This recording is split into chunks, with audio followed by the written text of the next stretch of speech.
no simple one, that. Yeah. This one's called, it was only his second ever day of his 7th. He's now 22. It was only his second ever day of being 7. And he was having a gobstopper as a treat after a swimming lesson. They were waiting for his sisters to finish getting changed. His father was trying to read the paper. The economic outlook was not good, and an election was near. Pompey were about to get relegated. Rolling the sweet around the roof of his mouth, he held it out to his teeth. "What colour is it, Dad?" he said.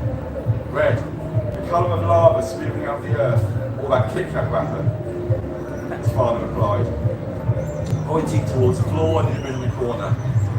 The boy laughed. A few months later, between the local and international news, he asked again, "What colour now?" His father looked up. "Orange, the colour of the sun sliding over the horizon, or a bottle of Lucozade, or the drinks machine." The boy smiled. Skipping letters to paint, his father had a half-button go at Sudoku. "What now?" "Yellow, the colour of sand or a tropical beach, or a packet of Starburst." The gobstopper had shrunk considerably next time he asked, somewhere in the editorial comments. "Green, a canopy of trees just after rain, or a bottle of Sprite," had the answer. As the minutes slipped past, they kept going, through football, rugby and motorsport. Each time the boy asked the same question, as the world in his mouth got smaller. Blue, for the sea on a Bounty Bar wrapper. Indigo, for a packet of pickles like Monster Munch. Violet, for the colour of dark an hour before dawn. Ask him again. The exasperated father replied, "What colour do you want it to be? Be any colour you want, you decide." The boy opened his mouth, held a small globe of sugar on the tip of his tongue. It was white, all colours and no colour, like a ball of light at the beginning of time. The boy tipped back his head and swallowed it whole.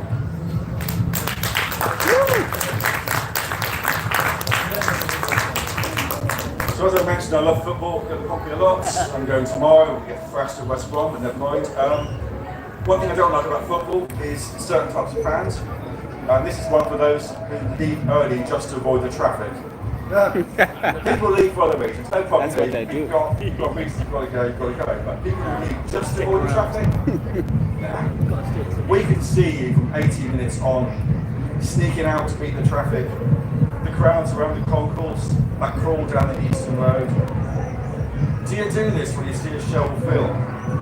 Do you think the shark swims away at the end of Jaws? That Andy Dufresne is still digging a Shawshank tunnel? Do you think Thanos wins the Infinity War? Do you do this at home? Do you do this when you're at home, stuck on the sofa with the TV on? Do you miss the last round of pointers just to avoid the kettle queue? Did you enjoy Pompey's home draw against Man City in that season of Premier League escape? Can you remember 84 against Oxford, losing under the pre-Christmas lights? But all those other fixtures where the reports are different to what you saw, all those late match turnarounds that you left too early to enjoy.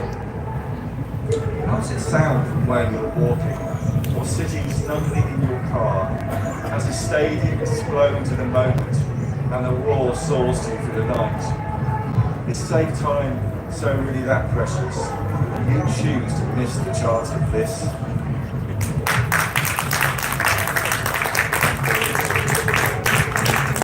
Thank you. This is a new one. Never read it before. Maybe don't try to read it. Who knows? We are at Victoria's Festival in Portsmouth. And when I woke up, let's have fun. I did not bother to check, as I knew it to be true. Poetry party. I did not go on the radio, as I no longer listened to the news, and I knew that social media would be malevolent to old men, hopeless at football in their youth, but evidently so much better than the elite player whose split-second error had led to the winning goal. I wandered into town and it stank of a hangover. Tin cans in the gutter and kebab regrets on the curb. At least the headache in the morning would help people forget for an hour or two. I knew that we had lost, but this is the way things are. The England flags hung literally like a strange metaphor for empire and the country we knew it become. It was raining. Of course it was. This was England in July, after all. Dreary drizzle, the sort of rain that gets you drenched and you don't even realise you're getting wet. I longed after a proper downpour, for rage and fury, rather than this dank despair. Some din had kicked over a bin, vomiting its guts onto the street. Party time in the seagulls swabbling over gardening and knows what. I admired their single-mindedness, their never-say-die attitude, their utter contempt for calorie control, and the refusal to feel any kind of guilt for their fast food gluttony. I walked into my local multinational ethical coffee shop, littered with Save the Planet plastic posters blown over from corporate HQ somewhere in America. You've got to love a dose of smug greenwashing and good morning brew.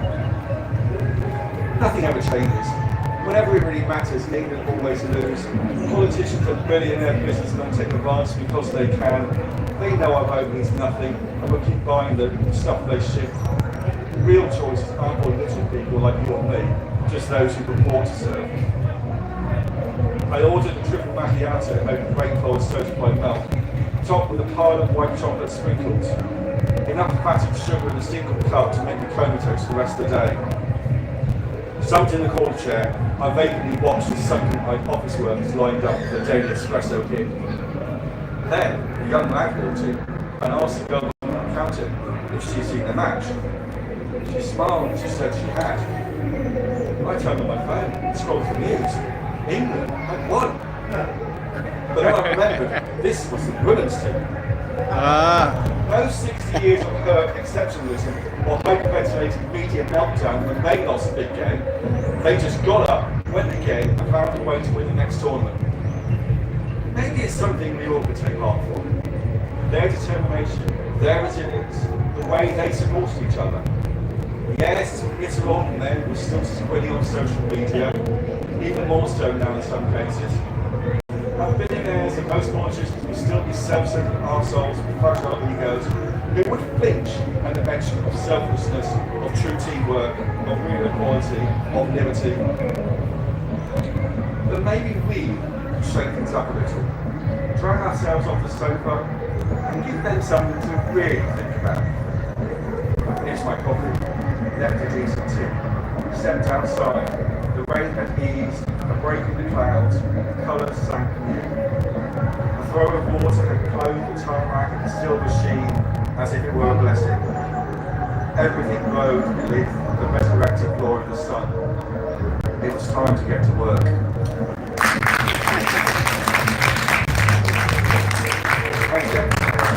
I'll finish with this one, another football poem from the Poppy programme. This footballing life. That shot the forward didn't make. A missed open goal that stood astray. Like the beautiful smile you failed to catch as you were looking the other way. Or the defence slipped by a perfect pass. You were not able to see the final call to a now lost friend that you didn't know would be. A number left in your contact list that you'll save but won't now use. The last fact for a favourite player for injury or transfer news. A volley smacked against the bar, the offside flag that seemed so cruel, silent cheer stuck in your throat as the rewind started to unspool. Is it the moments we can't foresee of joy or despair or battling strife that are the makings of memory in this highlight show that we call a life? Like a winner in the 90th minute that hit the net with a rippling kiss, and otherwise nothing matched, one more recollection of bliss. Or at that party you went to years ago, without any kind of expectation, and they turned and smiled at how you knew your future had shifted direction. Destiny moves by both luck and design, though we do what we can to allay opposition's influence on the plans we have in this game that each of us play.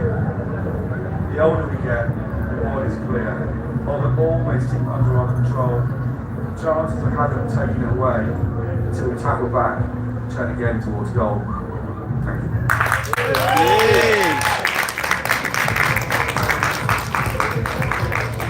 Come on and join us, guys. We're at the spoken word arts parlor Brilliant, thank you very at much. Victoria's Festival in Portsmouth. Just put your hands together again for Richard Williams. So we are enjoying poetry, challenging people around. As a bloke who grew up in Norwich, I just want to say thanks for the 3 points last week.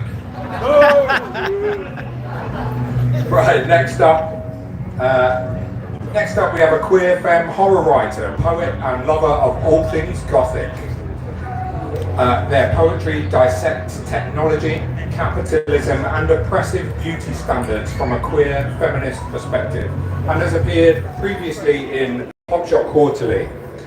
When they are not performing around Pompey and Southampton, you can usually find them curled up in the corner of a coffee shop with an iced vanilla latte and a book. Please put your hands together for Holly Kybert-Smith.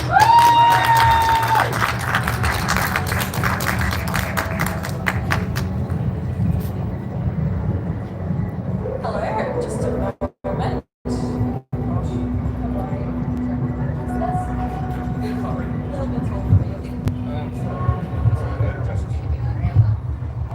Okay, that works for me. I'll just make sure that I don't fall back. Hello, I'm Holly. I've got a few poems for you today. The first of them is called Summoning Melpomene in the Ad Break, and it is about, well, it's an open letter addressed to one of the 9 muses, Melpomene, who represents tragedy, asking her to please have a word with her sister, who represents comedy. Help me, Melpomene. I think we've gotten stuck in the wrong genre, a comedy, because everything's fucked. Like the world is a piñata, and your sister's battered ready, and she's gleefully preparing to turn us into confetti. And yet everyone is smiling, trying to be the best clown, like the band on the Titanic, strings trembling till we drown. Only these aren't loving actions. No comfort as we grieve. Just a string of bright distractions snaking from a liar's sleeve. And the captain's an imposter. See, he never came aboard. Sitting out there on his yacht, our distress signal ignored. But the laugh track is still playing and it's been turned up too loud.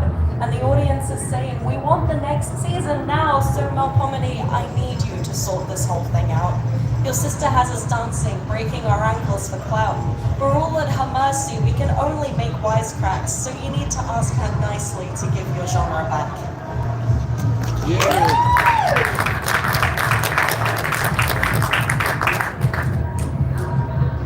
Now this next one is called Flawed DNA. Oops, sorry, adjusting. There we go. Flawed DNA. This one is a cutout poem. I wrote it looking through lots of women's magazines, and I found a lot of really sort of like negative self-image kind of, advertisements for a lot of body modifications. Nothing wrong with a body modification if you want one, but the language that was used in these magazines really stood out to me. It was very much sort of, I think, encouraging insecurity in, women of all ages, particularly women who are sort of getting a bit older. These were my mom's magazines. But anyway, I wrote this poem by basically chopping up a lot of those articles and mixing up what was written in them. So everything in this poem is something from a magazine. Flawed DNA. Beauty tricks to flatter what you've got and fake what you've not. Don't wait to be noticed. Skin tone and texture are targeted with the latest injectables. Lift, sculpt and shape your face. A healthy complexion is a reflection of wellness both inside and out. Despite the high levels of acid, stay looking fabulous. They warned me that the procedure was A, lengthy, B, painful, and C, scary, but the results were brilliant. Meet the skin superstars. Channel your inner warrior. It's time for a change. You can cheat your DNA. Drop a dress size diet. 54% of women say that stress keeps them awake at night. New Starbucks blonde espresso. Women like you. Delicious in different ways. I want to like what I see in the mirror, and that means adapting in every regard. Best, worst, trick your brain, self-esteem, makeup games. It's time for a change. Ooh.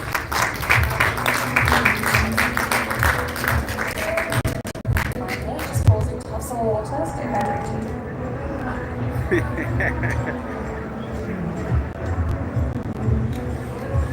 this next poem follows very much on from the theme of the last. It's called Scales, and it's specifically talking about the weight loss and dieting industry. Now, this poem is heavily inspired by Boots by Rudyard Kipling, if any of you are familiar. If you've seen the recent 28 Years Later film, you probably will be, because it was used in the trailers and in the movie itself. But if not, don't worry about it. You don't need to. But anyway, that's where the inspiration came from. With stepping on the scales again, stepping on the scales again, scales, moving up and down again. In order to win, you must lose. Cinch your waist in centimeter increments, 88.9. Measure the circumference, scales, moving up and down again. In order to win, you must lose. Don't look at what's in front of you. Scales, moving up and down again. Girls, airbrush in the magazines. In order to win, lose. Count calories in every meal. Your BMI, indexing the worth of you. Scales, moving up and down again. In order to win, you must lose. We can withstand hunger, thirst, and dizziness. Not the way they look at us. Scales, moving up and down again. In order to win, you must lose. Use this code for discount on the laxatives and purge all of what's inside of you. Scales are moving up and down again. In order to win, you must lose. I have seen my figure in the mirror, and it is not my enemy, but scales, moving up and down again. In order to win, you must lose. Try to escape the messaging. It's sickening me from within. The scales are moving up and down again. In order to win, you must lose.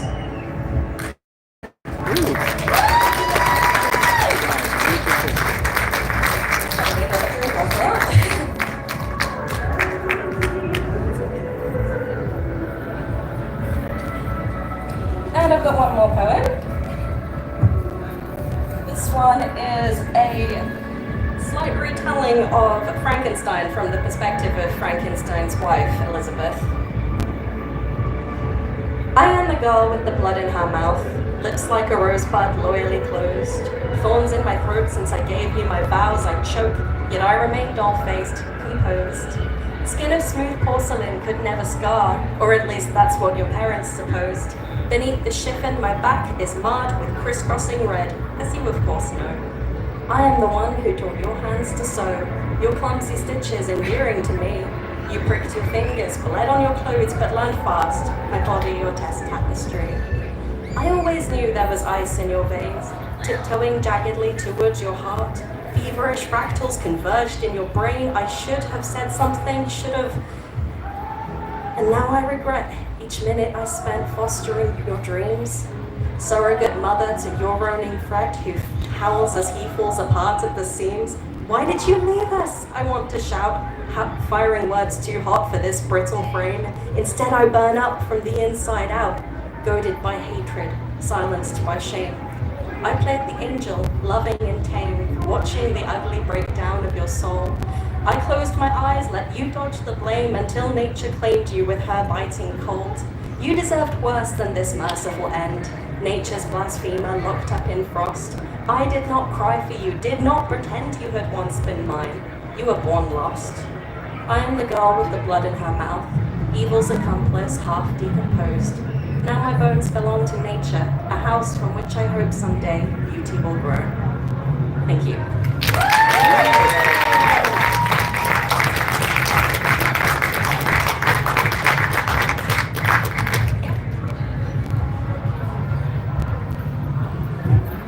Wow, amazing. Wow. We are in That's all I can say to that. Absolutely spoken fantastic, art, very spoken powerful poetry. word arts I parlour found myself at welling up Victoria's during that Festival scales in moment. Portsmouth. Really, really powerful Come stuff. and join us. All right, next up, she needs no introduction.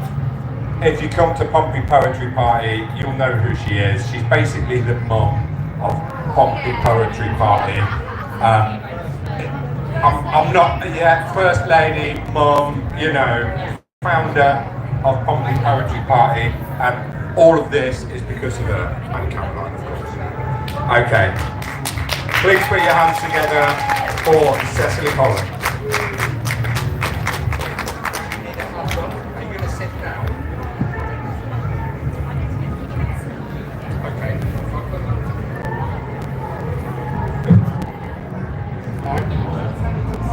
Yeah, we are here, guys. I think you missed my performances, so I'll post later on my socials at Elliot Msindo The Poet on Facebook, on Instagram, on TikTok, so that you can see some of my performances.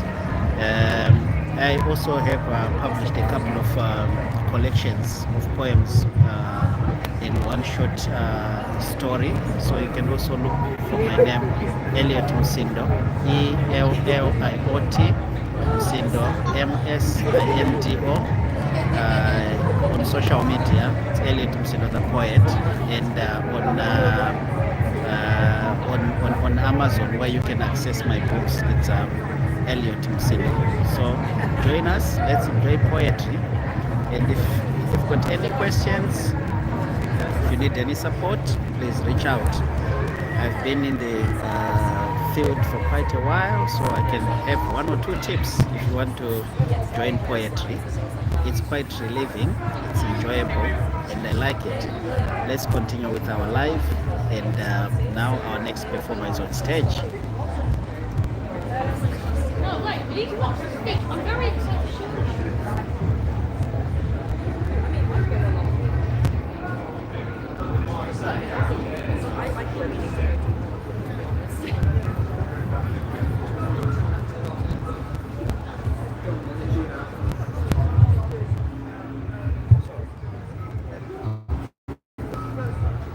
They are still fixing, so there are a lot of things happening here. There are a lot of stands, and it's quite a massive event. Victoria's Festival is a massive event, and I'm quite honored to be part of the spoken word arts parlor today. And yeah, it's quite amazing. This is a step in the right direction, and if you believe whatever you believe in, sure, you can take positive steps towards achieving that. And hello everybody, I was going to stand up, but let's get on it's a bit stage. narrow here, and I thought, whatever you do, don't fall off the stairs. Unless you're pissed. I'm not.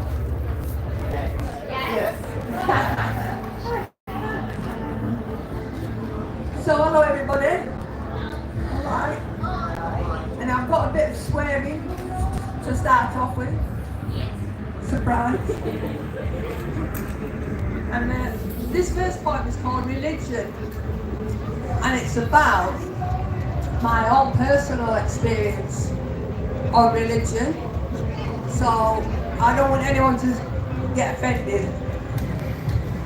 Come up and start arguing with me at the end, because you won't win. And also, after I wrote this poem, I realised that I did it through the eyes of me as a 7-year-old, which was, I didn't realise it until afterwards. It was weird that I thought that. Now there's I've just seen some lads come in. Are you alright with me swearing? Okay, brilliant. Thank you. Anybody else can fuck off. I'm only joking. So here we go. Religion. Ring your fucking bell, religion, for all I care. Take your God's one out of my hair. Swooping down like a vulture, burning hell, all Catholic culture.